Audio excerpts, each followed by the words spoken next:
with Ukraine's drone army perfecting the capability of taking out Russia's most armored equipment, as seen with this lonely tank driving.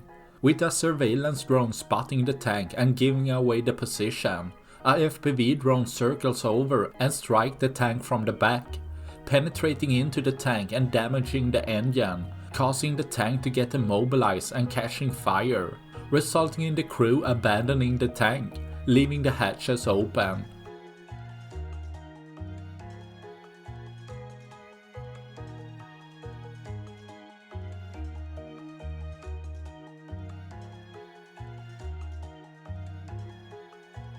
Resulting in another drone to come with a $50 M67 grenade to drop it inside,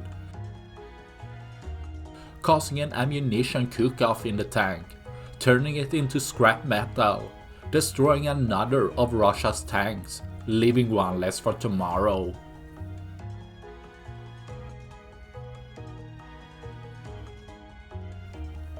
That's all I had for this video. Please like and subscribe for more.